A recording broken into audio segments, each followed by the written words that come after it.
ପିଲାମାନେ ଯଦି ଜୀବନରେ କୌଣସି ବି ପରୀକ୍ଷା ପାଇଁ ପ୍ରସ୍ତୁତ ହେଉଛ, ତେବେ ତୁମର କଠିନ ପରିଶ୍ରମ ଏବଂ ସମର୍ପଣ ସହିତ ସଚୋଟ ଭାବରେ ପ୍ରସ୍ତୁତ ହୁଅ। ପରୀକ୍ଷାରେ ସଫଳ ହେବା କିମ୍ବା ବିଫଳ ହେବା ତାହା ନିର୍ଭର କରିବ ଏହି କଥା ଉପରେ କି ତୁମେ କେତେ ପ୍ରସ୍ତୁତି ହୋଇଛ। କହିବାକୁ ଗଲେ ତ ଜୀବନ ହିଁ ତ ଏକ ପରୀକ୍ଷା ଅଟେ। ତୁମେ ମୋ ସନ୍ତାନ ଏବଂ ମୁଁ ଦେଖୁଛି ତୁମେ ନିରନ୍ତର ପ୍ରୟାସ କରୁଛ।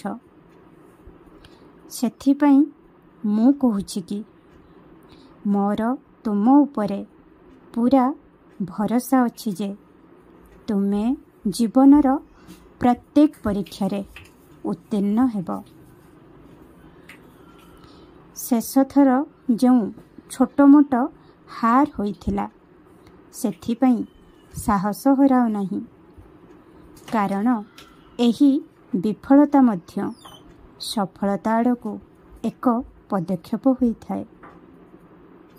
ମୋର ତୁମ ଉପରେ ଏବଂ ତୁମର ଦକ୍ଷତା ଉପରେ ସମ୍ପୂର୍ଣ୍ଣ ବିଶ୍ୱାସ ଅଛି। ଇତିହାସରେ ଯେତେ ବି ବୀର ଜନ୍ମ ନେଇଛନ୍ତି ସେମାନଙ୍କ କଥା ପଢ଼, ଶୁଣ କିମ୍ବା ଦେଖ, ଯାହାଦ୍ୱାରା ତୁମକୁ ଆଗକୁ ବଢ଼ିବା ପାଇଁ ପ୍ରେରଣା ମିଳିବ। ଖୁସିରେ ରୁହ। ମୋର ବହୁତ ସାରା ଆଶୀର୍ବାଦ ତୁମ ସହିତ ସର୍ବଦା ଅଛି। ଓମ୍ ସାଇ ରାମ, ଜୟ ସାଇ ରାମ।